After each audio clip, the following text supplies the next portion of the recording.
El Fondo de Previsión Social del Colegio de Ingenieros de Venezuela presenta. A partir de este momento, todas las voces se unen en una sola señal. RCR presenta Conexión 750 con María Alejandra Trujillo. Muy buenas tardes, amigos de Radio Caracas Radio. Todo el equipo que trabaja para ustedes a partir de esta hora los saluda. Variada y abundante información que compartir y analizar como es costumbre la tarde de hoy. Esto es Conexión 750. Comenzamos. ¿Qué está pasando en este país?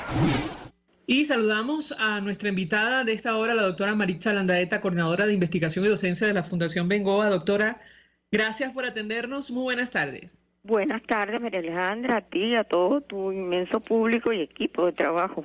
Pues mucho interés de escuchar su opinión y análisis acerca del tema que nos ocupa, que tiene que ver con el impacto social de la crisis en nuestro país.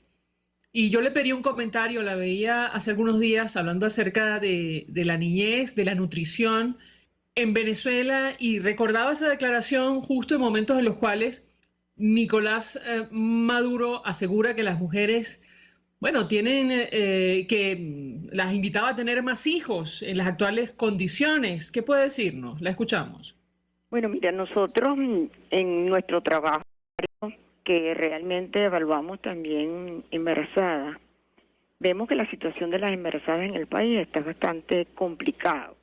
Entre otras cosas, María Alejandra, porque no se está ejecutando muy bien el programa materno-infantil que protegía a estas señoras, a estas muchachas y a estas madres, dándole, entre otras cosas, una atención prenatal adecuada desde el primer mes del embarazo, del primer trimestre, además la suplementación de hierro y ácido fólico que necesitaban para que más o menos el embarazo vaya evolucionando bien.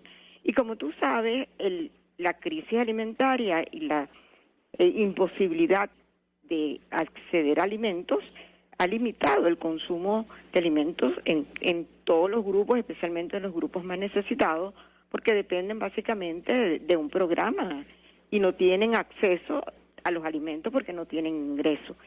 Esto ha impactado significativamente la salud de las madres embarazadas y especialmente las adolescentes que, como sabes, tienen que alimentarse para ellas seguir creciendo y además el número del producto de su embarazo, su bebé que tienen.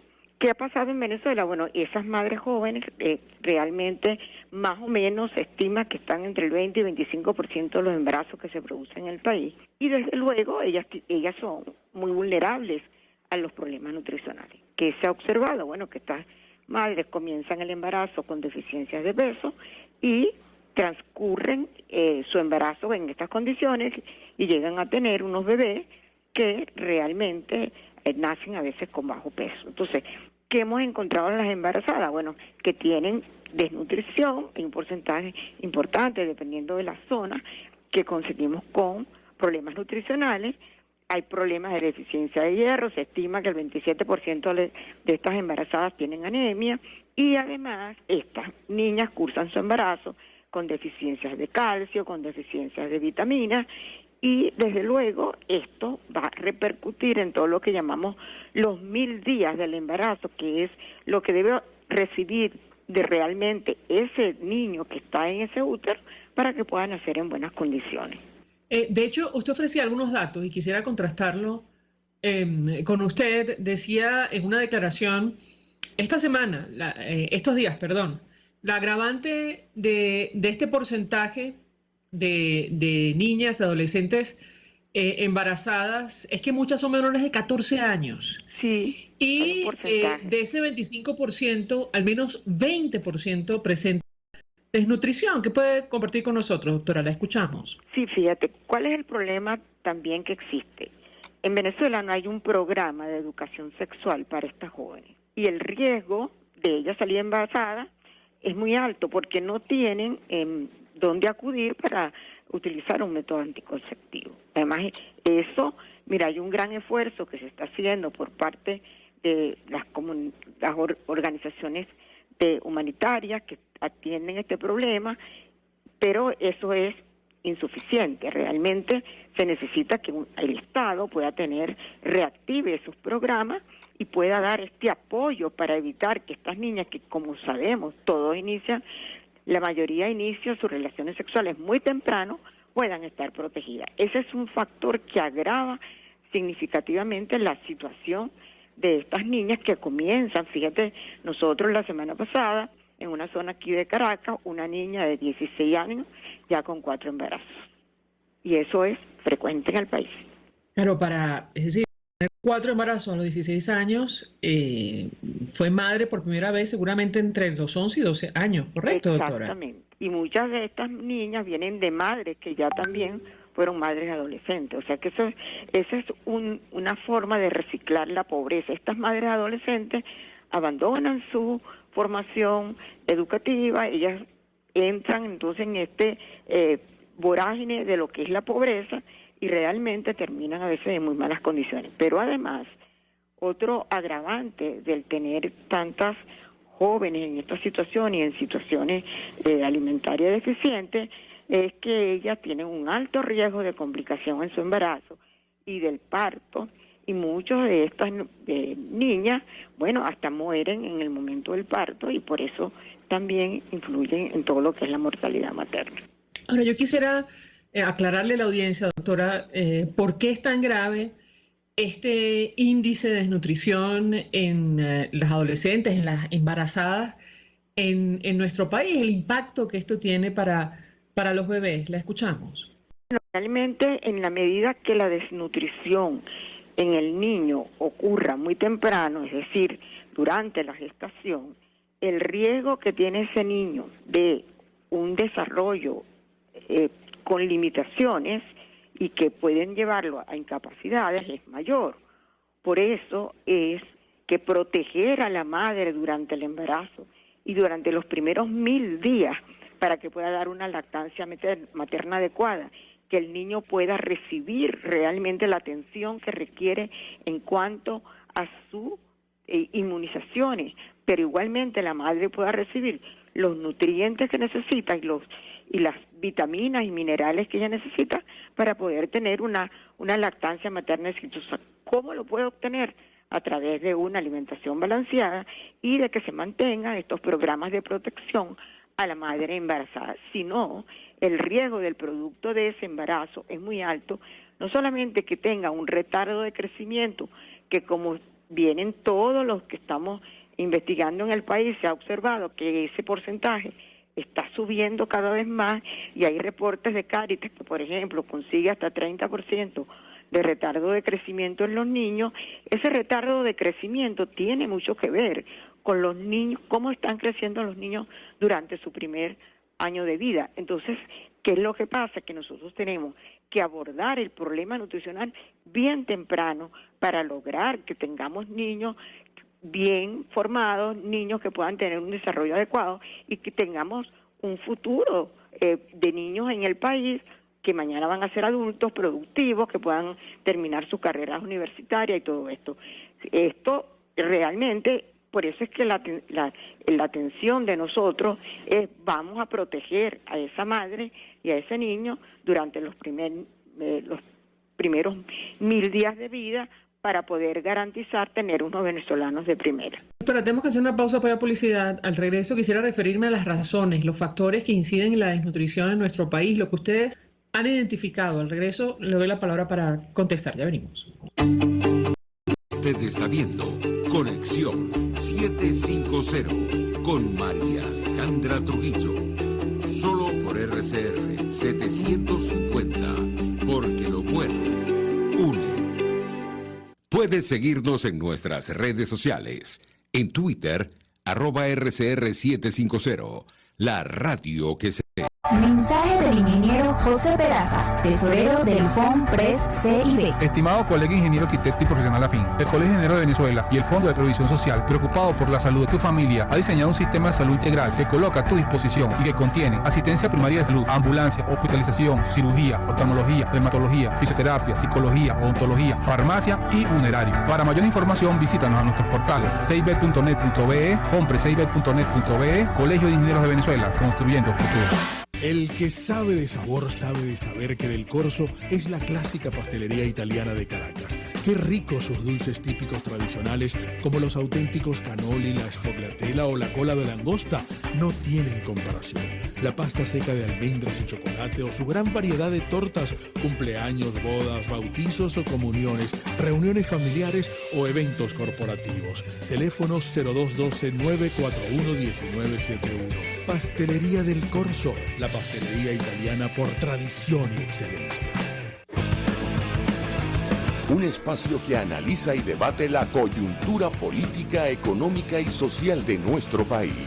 Acompañe cada mañana a la periodista María Alejandra Trujillo en Palabras más, palabras más, palabras menos. Palabras más, palabras menos. Informes, entrevistas, análisis y discusiones sobre los temas de actualidad. Es lo que más te puedo dar, es lo de siempre. Palabras más, palabras menos. De lunes a viernes, de 7 a 8 de la mañana, por RCN 750 AM. Palabras más, palabras más, palabras menos.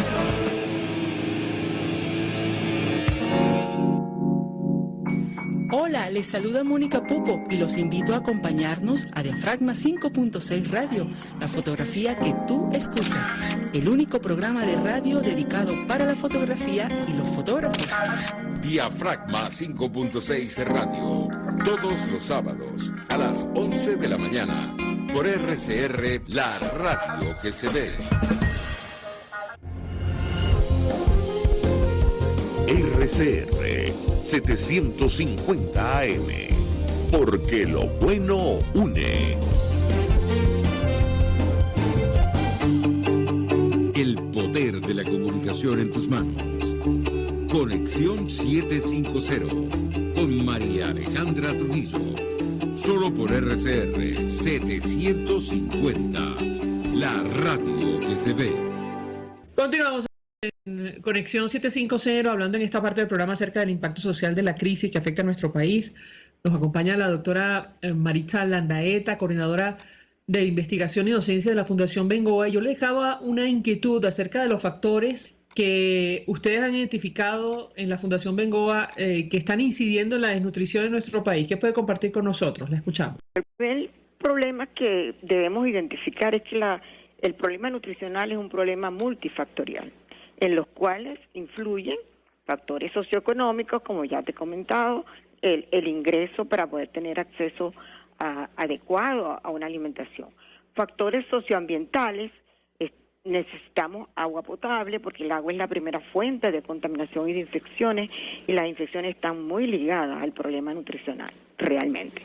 Luego, el problema de los otros servicios, por ejemplo, en estas comunidades no hay gas, entonces estas madres están muchas cocinando con leña, y ese es otro factor de riesgo de enfermedades respiratorias. Pero por otra parte, también el incremento en el precio de los alimentos limita mucho que estas familias tengan acceso, en especial a los alimentos proteicos, fuentes de proteína de alto valor biológico, que son las que necesitamos para que tanto el niño como el adulto, como el adulto mayor pueda mantener un peso adecuado, pero el niño lo necesita para crecer y desarrollarse. Al mismo tiempo, ¿qué es lo que observamos en las comunidades? Bueno, las familias dejan de comer, los adultos dejan de comer para que coman los niños, apenas a veces hacen 2 comidas y es muy difícil, con unas comidas muy pobres en las cuales a veces falta la proteína, no hay la combinación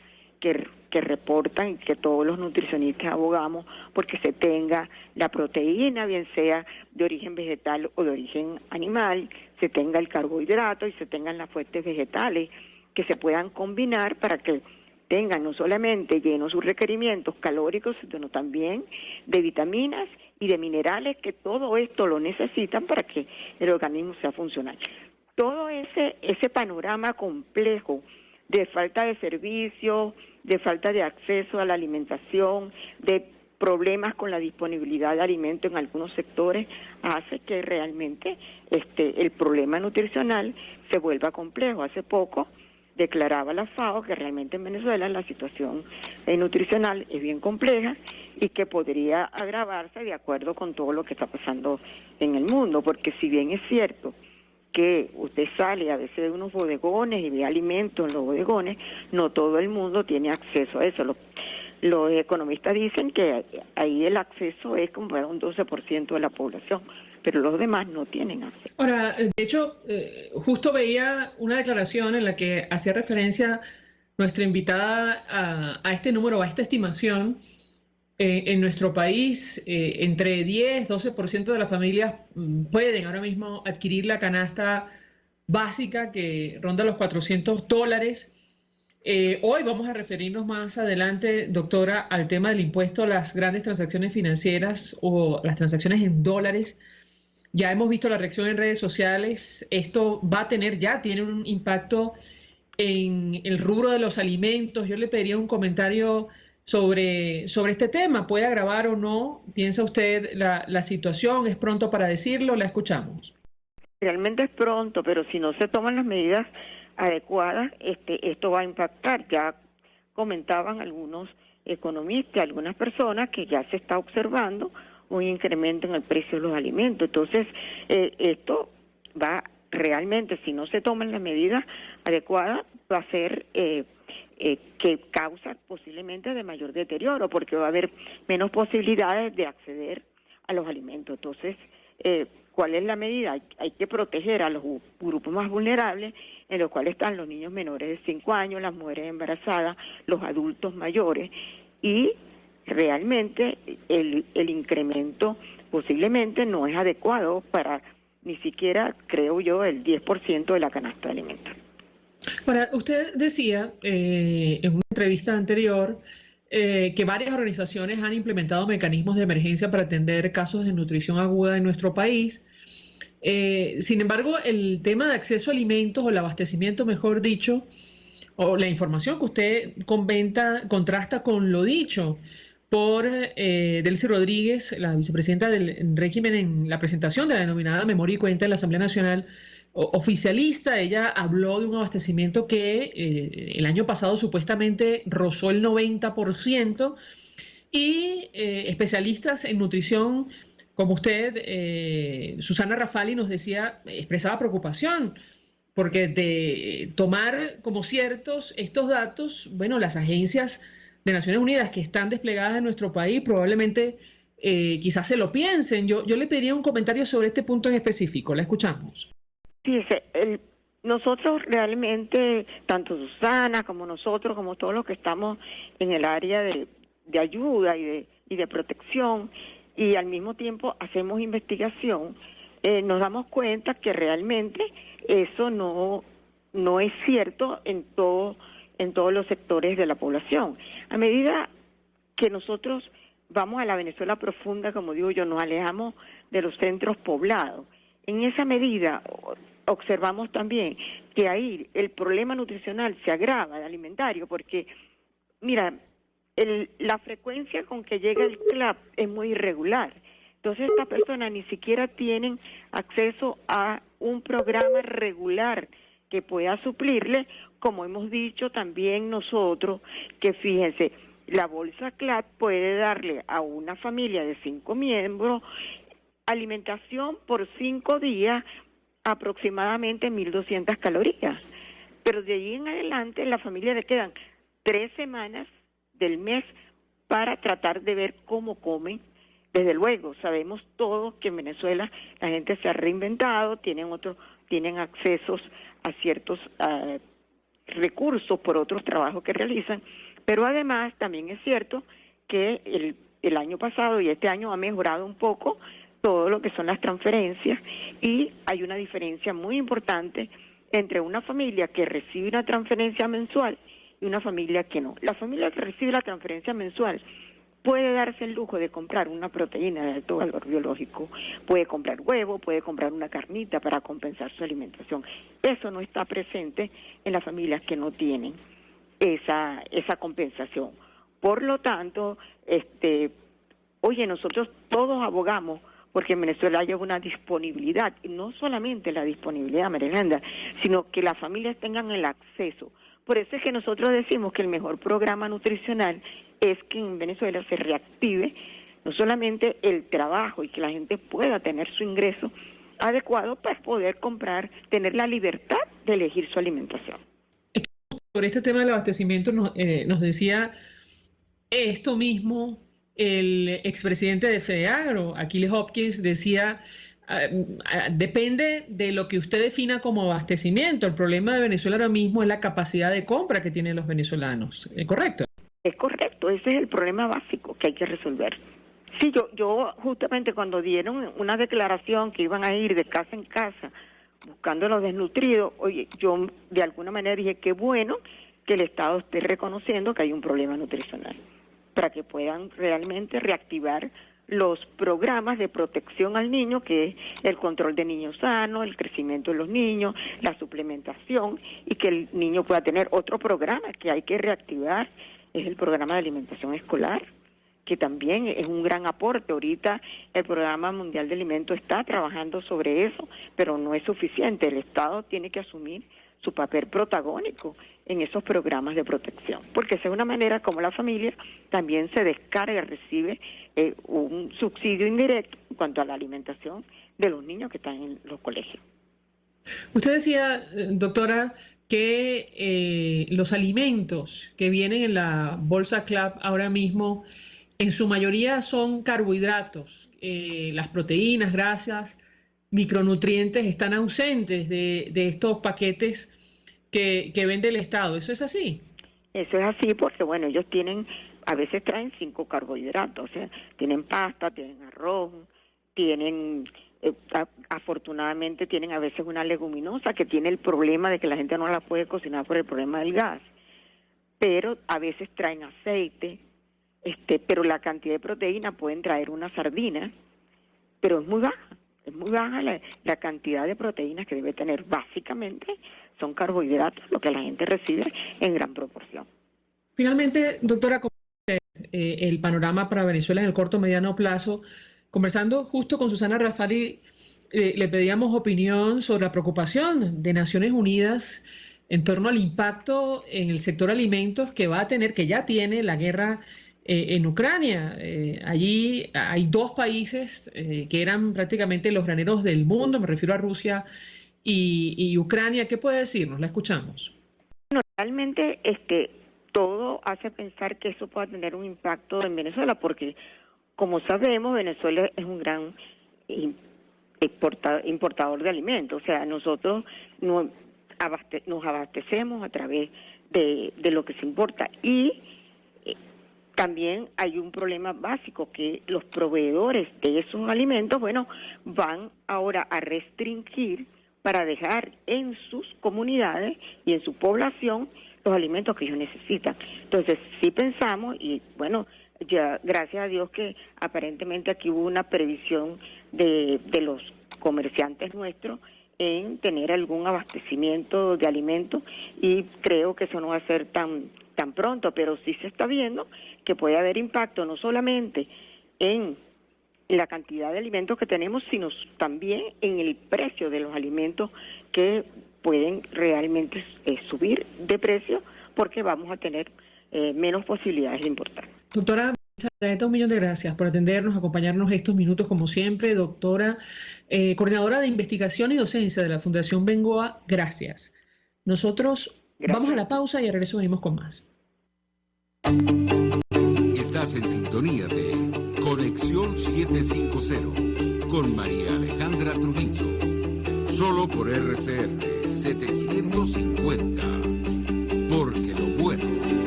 Sintonícenos a través de Periscope, @RCR750, la radio que se ve. Mensaje del ingeniero José Peraza, tesorero del FONPRES CIB. Estimado colega ingeniero arquitecto y profesional afín, el Colegio de Ingenieros de Venezuela y el Fondo de Previsión Social, preocupado por la salud de tu familia, ha diseñado un sistema de salud integral que coloca a tu disposición y que contiene asistencia primaria de salud, ambulancia, hospitalización, cirugía, oftalmología, dermatología, fisioterapia, psicología, odontología, farmacia y funerario. Para mayor información, visítanos a nuestros portales cib.net.be, fonprescib.net.be, Colegio de Ingenieros de Venezuela, construyendo futuro.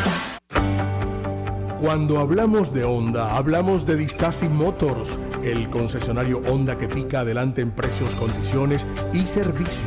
Todo el personal de Distaci Motors tanto técnico como de atención, está actualizado, capacitado y certificado permanentemente para atender correctamente tu vehículo. www.distasi-honda.com.ve. Distasi Motors, tu concesionario Honda en Los Palos Grandes.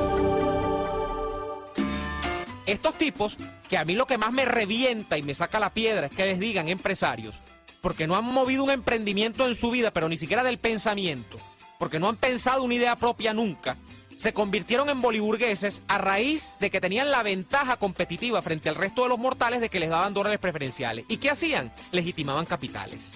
¿Y qué hacían? Se llenaban los bolsillos con el dinero que lamentablemente Venezuela produce por ser un país petrolero y que le cae a Venezuela casi que del cielo por tener yacimientos de petróleo del norte al sur y del este al oeste. Entonces, la creación además de esta cosa asquerosa que es la boliburguesía, que son unos ricos que exhiben su mal gusto al tiempo que exhiben lo robado, cuando en las calles de Caracas ahora se les ve de a 10 por locha, son además la encarnación de Alex Saab. Y así nos va, de lunes a viernes a las 4 de la tarde.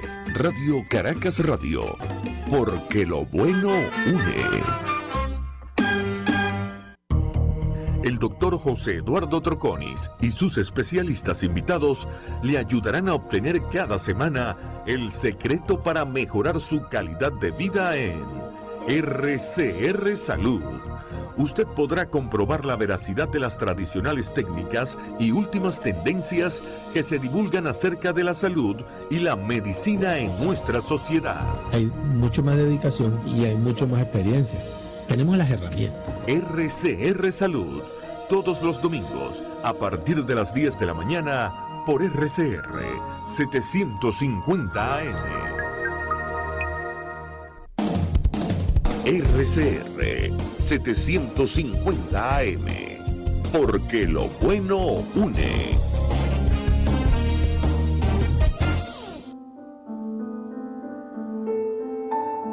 La Academia de Ciencias Físicas, Matemáticas y Naturales presenta El progreso tiene su ciencia. Hoy presentamos el Consejo Nacional de Investigaciones Científicas y Tecnológicas, CONICIT. En 1967, el Estado promulgó la ley de creación del Consejo Nacional de Investigaciones Científicas y Tecnológicas, CONICIT, adscrito a la Presidencia de la República, para promover la ciencia y la tecnología en Venezuela y asesorar en dicha materia a los órganos del Poder Público Nacional. El CONICIT fue la institución que diseñó los primeros lineamientos de política científica para el país y se encargó de manera profesional de la planificación y financiamiento de la ciencia y del desarrollo tecnológico no petrolero. Se diseñaron programas para el desarrollo de la ciencia básica y para promover desarrollos tecnológicos, siempre sobre la base de la evaluación por pares y usuarios del conocimiento, y un exitoso programa de becas para la formación de recursos humanos de alto nivel en las mejores universidades del extranjero. El financiamiento que recibió el CONICIT fue invertido en la construcción de una comunidad científica que llegó a ser respetada dentro y fuera del país por sus contribuciones. La política científica que orientaba el trabajo de CONICIT a finales del siglo XX se orientaba a promover la generación, uso y transferencia del conocimiento científico para la solución de problemas relevantes, favorecer el diálogo entre los profesionales de la ciencia y otros sectores importantes de la sociedad para facilitar su aporte al desarrollo social y económico del país. El Consejo Nacional de Investigaciones Científicas y Tecnológicas fue sustituido en 1999 por el actual Ministerio de Ciencia y Tecnología. En este ministerio hay una dependencia llamada FONACIT, que de ninguna manera puede ni debe ser confundida con el CONICIT. El progreso tiene su ciencia. La Academia de Ciencias Físicas, Matemáticas y Naturales presentó El progreso tiene su ciencia. RCR 750 AM, porque lo bueno une.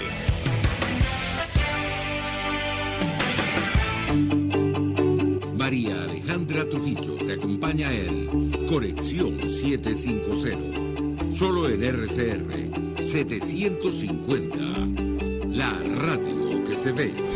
Claro y raspado. Y a esta hora saludamos a Nuestra siguiente invitada, Olga Ramos, es profesora, analista de políticas públicas en educación, además miembro de la Asamblea de Educación. Gracias por atendernos. Muy buenas tardes. Muy buenas tardes y bueno, muchísimas gracias por la invitación y por tocar el tema educativo. Pues mucho interés de conocer su opinión, análisis acerca del tema que nos ocupa. Tiene que ver con el reinicio de clases presenciales en nuestro país. Hemos compartido con la audiencia la reacción de distintos gremios que coinciden en afirmar que no hay condiciones para este regreso. ¿Qué opina usted? La escuchamos. Bueno, lo primero que quería decir es que el acto que transmitieron el día 24, que duró cerca de 2 horas, fue más propaganda que anuncios concretos. Eso es lo primero. Lo segundo es que en la segunda presentación pública de esta nueva instrucción la hizo la ministra en un programa de radio, un programa que tenía transmisión en video por BTV, me imagino que también estaría en televisión, donde hizo alguna mención a lo que había dicho Nicolás el 24, pero tampoco explicó con claridad a qué se debía.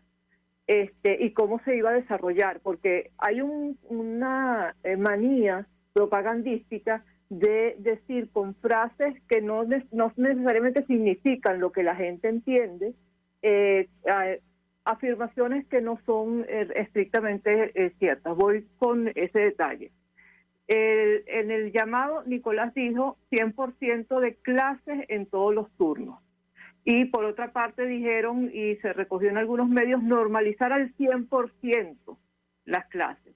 Eso de ninguna manera significa que si tú vas a mantener las medidas de bioseguridad, estemos hablando de que el 100% de los estudiantes van a estar todo el tiempo en aula sin tomar en consideración que una de las medidas de bioseguridad es el distanciamiento. Entonces, las escuelas tienen que resolver eso.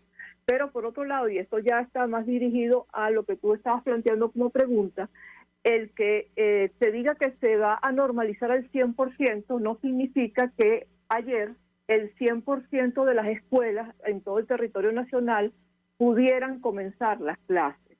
Entonces, en ese proceso donde hasta ahora la pauta ha sido que el retorno es progresivo, respetando las normas de bioseguridad, tú no puedes hacer un anuncio donde la cifra de referencia sea el 100%, porque eso hace que las familias se confundan pensando que sus muchachos van a estar desde el día siguiente en adelante todos los días en clase, a todas las horas, y tampoco significa que en aquellas escuelas donde no hay condiciones, que son muchas, se vayan a abrir para recibir a los estudiantes sin haber resuelto los problemas. Ahora, ¿cuáles son las condiciones que no están resueltas?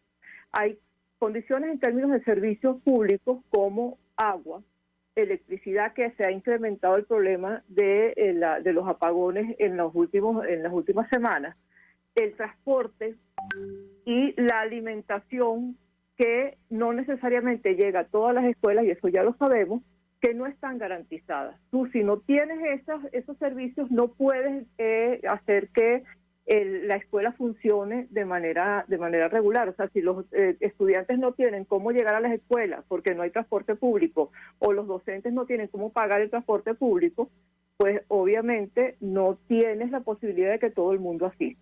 Lo mismo sucede con las condiciones de la escuela, de la infraestructura y de los servicios públicos como el agua y la electricidad. Si no tienes agua, no puedes garantizar bioseguridad en una escuela, a menos de que el Estado garantice que te pueda dotar el agua a través de camiones cisternas. Entonces la pregunta es, ¿cuánto se ha hecho de eso a lo largo de este tiempo para garantizar que eso efectivamente funcione? Pero yo quería hacer una acotación adicional que tiene que ver sobre el estado de la infraestructura, mejor dicho, con el estado de la infraestructura. En esa presentación que hizo Nicolás el día 24, se mostró la entrega de 5 escuelas en todo el país.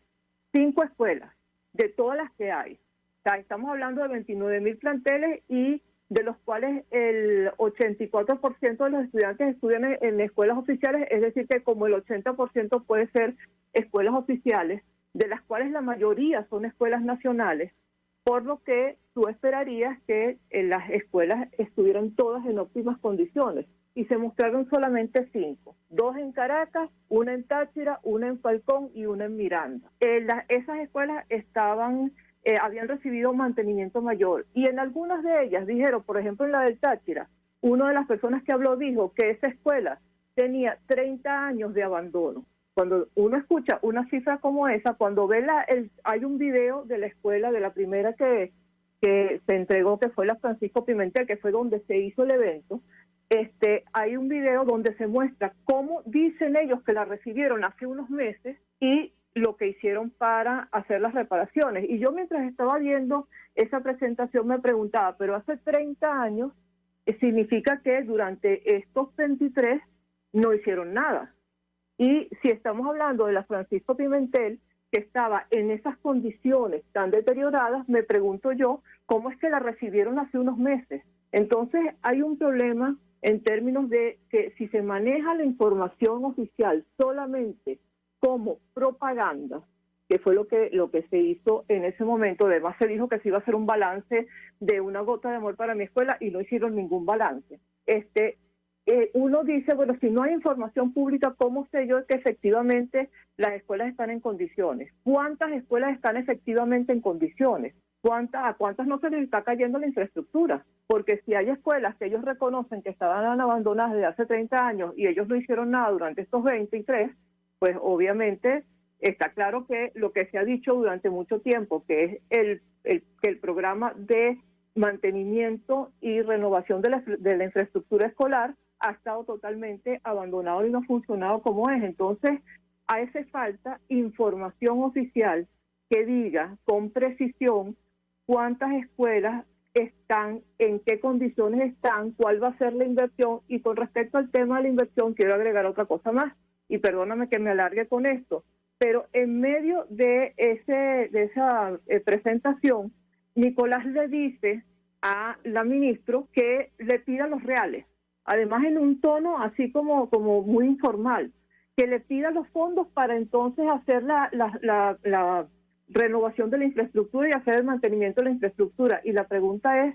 ¿no está hablando con la ministra de Educación que debe tener un plan de mantenimiento de la infraestructura escolar de largo plazo, de mediano plazo y de corto plazo para poder ejecutarlo con unos fondos que deben conocerse con anticipación? ¿Cómo puedes decirle tú a la ministra, pídeme los reales? O sea, es una falta de seriedad absoluta que se demuestra cada vez que se hace una alocución de este tipo, modo propaganda, porque lo que les parece importante es hacer una muestra de 5 escuelas, porque con eso supuestamente marean a la gente, pero en el fondo no están manejando la información que tienen que manejar. Tengo que hacer una pausa para publicidad. Al regreso quisiera referirme no solo a las condiciones de la infraestructura, también a la situación del salario. Veíamos una manifestación justo comenzando la semana. Griselda Sánchez, el dirigente sindical del Magisterio, decía que el sueldo o los salarios no alcanza para nada y está muy lejos de lo que establece la Constitución y mucho menos los acuerdos, los contratos colectivos. Le ruego permanezca unos minutos más. Al regreso quisiera su comentario. Ya venimos. Escuchamos Conexión 750, solo por RCR 750, la radio que se ve. Puedes seguirnos en nuestras redes sociales. En Twitter, @RCR750, la radio que se ve.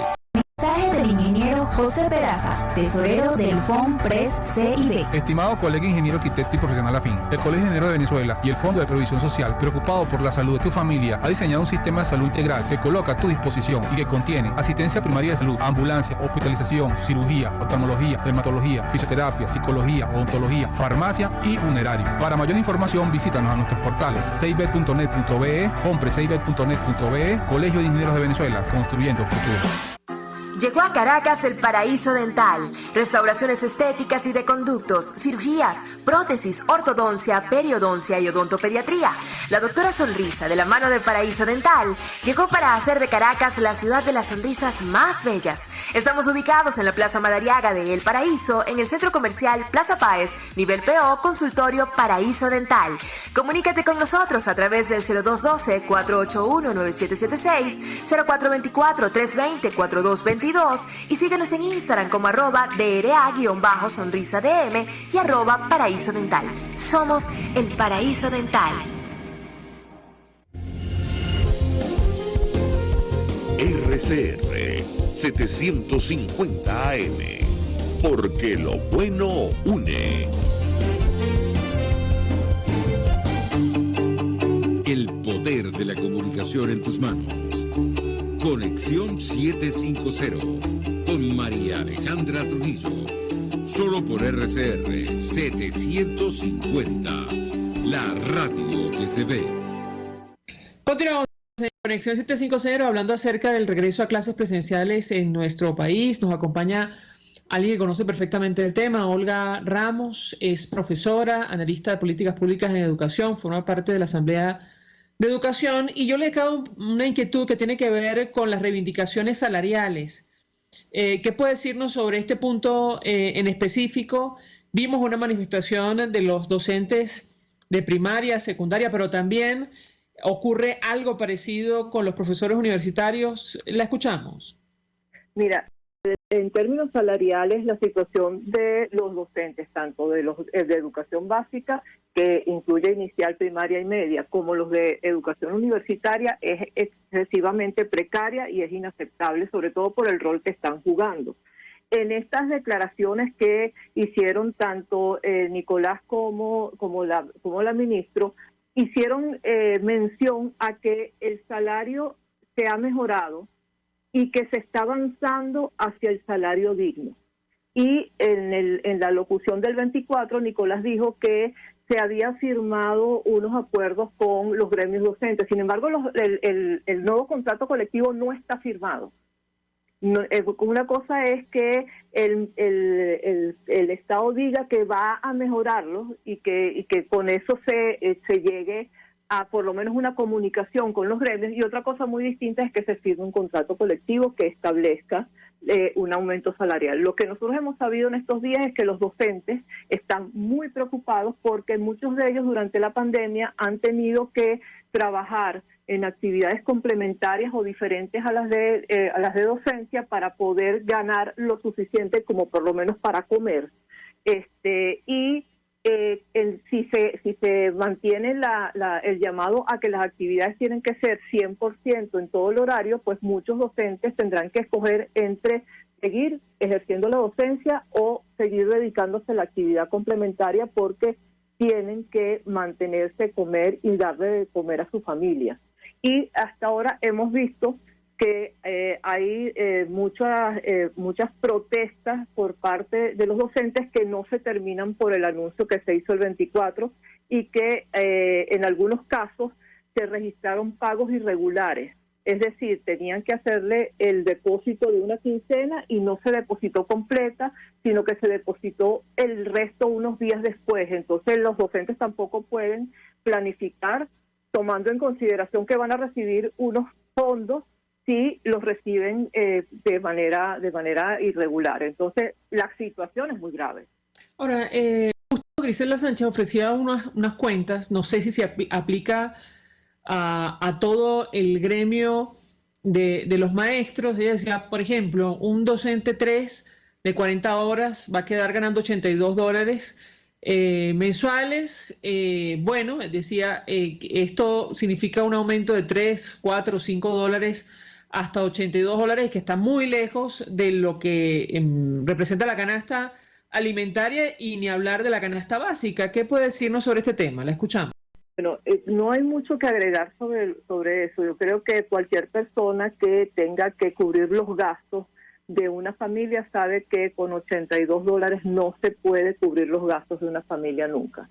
Y si tú a eso le pones, le agregas los gastos, los costos de transporte que tienen que asumir los docentes diariamente para ir y volver a la escuela, obviamente se incrementa mucho más el costo de su vida, por lo tanto no tiene ningún sentido anunciar como gran logro que sean que para el docente 3, que es el docente de categoría intermedia, el aumento llegue a $82. Y además hay una cosa adicional, y es que en algunos ámbitos los docentes han hecho ver que había ciertos beneficios laborales que estaban asociados a la contratación que eran complementarios al salario. Sin embargo, algunos de ellos desaparecieron, como la atención en salud, se hace de forma puntual, y otros fueron incorporados al salario, por lo tanto, el monto sigue siendo el mismo sin tener los beneficios adicionales.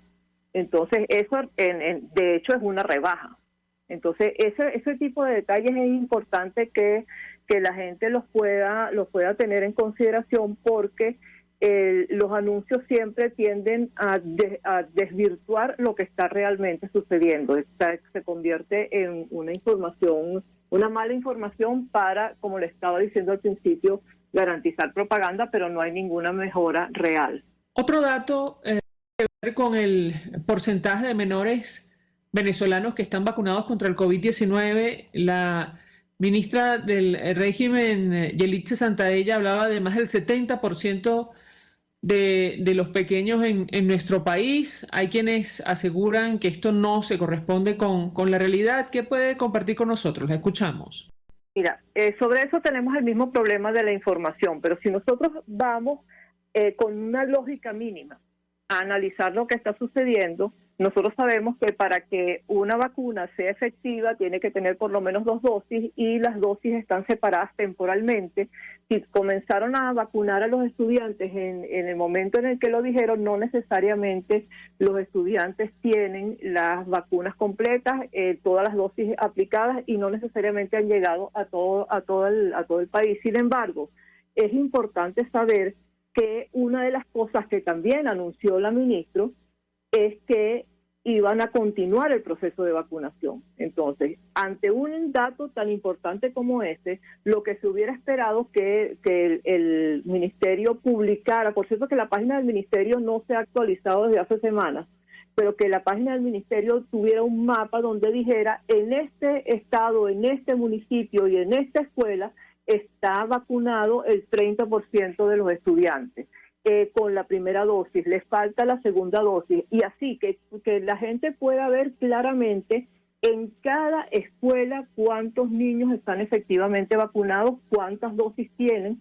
para entonces saber cómo manejar el protocolo de bioseguridad, porque eso es un elemento que afecta directamente en el diseño del protocolo, en el ajuste que se debe hacer del protocolo de bioseguridad para cada una de las escuelas, porque se supone que por la naturaleza de la pandemia y por la naturaleza del sistema educativo debe ser peculiarizado. Pero si nosotros sabemos que el mismo ministerio reconoce que no están vacunados todos los estudiantes, es importante saber cuáles están vacunados, cuántas dosis especialmente, y dónde hace falta que se haga intensivo la vacunación de ahora en adelante. Ahora, ¿esto qué impacto puede tener? Es decir, tomando en consideración el avance de la pandemia, a pesar de que las cifras ahora mismo, al menos las oficiales, hablan de un número muy reducido de casos en comparación con lo que se registró al inicio de la epidemia. La escuchamos. Bueno, mira, en términos de impactos podríamos hablar de varias cosas, pero yo quiero tocar 2 específicamente. Una es que la dinámica en las escuelas se haga muy irregular, porque las familias no tengan recursos para que los niños vayan a las escuelas, porque las familias no tengan confianza en la seguridad de la vacunación y en la bioseguridad, y entonces la dinámica misma de las escuelas genera un poco de caos, lo que impide que todos tengan acceso a educación de calidad. La otra cosa asociada a eso mismo es que todos los docentes de la escuela estén activos, y que los docentes que estén activos tengan la formación profesional para dar sus clases como debe ser. pero esa es una parte del impacto. La otra parte del impacto es un impacto a mediano y largo plazo que ha pasado bajo la mesa en ese país, a pesar de que en el resto de América Latina, por cierto, es un tema que se ha tocado y en muchos países del mundo también. Y es el atraso en los aprendizajes. De hecho, en algunos países se está hablando del riesgo de una generación perdida en contextos en los que ha funcionado el sistema educativo 500 veces mejor que aquí. O sea, eso es importantísimo tomarlo en consideración. O sea, hay muchos países preocupados por la pérdida de aprendizaje en condiciones, cuando los aprendizajes en pandemia se han dado en condiciones y con muchísima más calidad que en Venezuela. Y además se han dado para todos, no como aquí que se han dado para unos sí y para la mayoría no. Entonces, ese riesgo de la falta de aprendizaje se tiene que estimar y trabajar. Y para eso es imprescindible evaluar, y yo no me canso de volver a tocar el tema. Es imprescindible que si ahora se va a ir de forma progresiva hacia el 100% de la participación de los estudiantes en aula y el 100% de las actividades a lo largo del horario escolar, exista un proceso de evaluación que permita saber, primero, qué sabe, qué logró aprender y qué no logró aprender cada uno de los estudiantes, cuál fue inclusive qué dejó de aprender y qué desaprendió. Y la otra cosa es cuál es el nivel de formación de los docentes, porque tenemos muchos maestros que son egresados de las misiones y tenemos algunos chambistas que están ocupando cargos docentes que no tienen la formación profesional para poder dar clases. Y siempre hay que recordar que un maestro que no sabe lo que tiene que enseñar, no puede enseñarlo, pero además un maestro que no sabe cómo tiene que enseñar eso al grupo de estudiantes con las características que le correspondió, pues tampoco puede enseñar. Tienes que saber lo que tienes que enseñar y cómo enseñarlo. Para eso tú tienes que evaluar cuál es el nivel de formación y de desarrollo profesional de cada uno de los docentes y de las personas que están haciendo ejercicio de la docencia que no tienen formación docente. En su opinión, ¿esta decisión, este anuncio es acertado, es equivocado en las actuales circunstancias? ¿Qué puede decirnos? Lo que pasa es que el anuncio es propaganda y ahí es donde está el problema. O sea, si el ministerio hubiese dicho o Nicolás hubiese dicho, se va a mantener el retorno a las aulas progresivo y seguro, pero vamos a hacer un énfasis o vamos a aumentar la intensidad resolviendo los problemas de transporte, resolviendo los problemas de los servicios públicos y resolviendo las fallas de docentes en tales sectores, porque necesitamos acelerar este regreso progresivo. Entonces uno hubiese dicho, bueno, es lo que lógicamente tendría que decir, porque eso le permite a las escuelas poder resolver, poder adaptar los protocolos, poder hacer inversión. Pero dicho como está dicho, es un anuncio falso, o sea, no es un anuncio real. Entonces, lo que genera es una expectativa, genera estrés en la población, en los estudiantes, en los padres, en los docentes, y a la hora de la verdad lo que hace es que con un anuncio propagandístico no está resolviendo una política, que es lo que tiene que resolver, es cómo va a hacer que lo progresivo se incremente en velocidad, y para eso es importantísimo la inversión que haga el Ministerio de Educación, que tiene la mayoría de las escuelas del país bajo su cargo.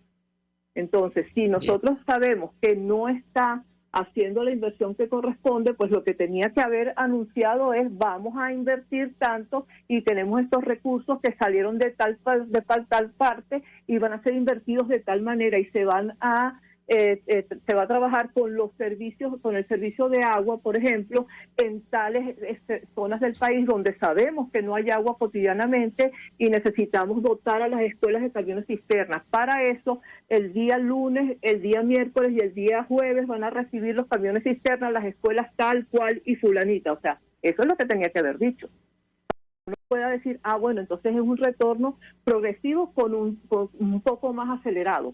Pero si no, lo que vamos a tener es este retorno progresivo que va a ser infinito mientras no se haga la inversión que se tiene que hacer. Sin embargo, se parapetea con una serie de anuncios propagandísticos que generan unas expectativas en la población que no son. Olga, muchas gracias por atendernos, acompañarnos estos minutos. Profesora, analista de políticas públicas en educación, además miembro de la Asociación Civil Asamblea de Educación, expresando opinión y análisis acerca del tema que debatimos en esta parte del programa. Gracias. Nosotros nos despedimos y lo hacemos a nombre de Jaime Nestares de la Dirección General de la Estación, en la gerencia de producción Willy Charcaya, en la producción Jay Pacheco, en los controles Víctor Mejías, quien tuvo el placer de acompañarles, María Alejandra Trujillo. El Fondo de Previsión Social del Colegio de Ingenieros de Venezuela presentó. RCR presentó Conexión 750 con María Alejandra Trujillo. Solo por RCR 750, la radio que se ve.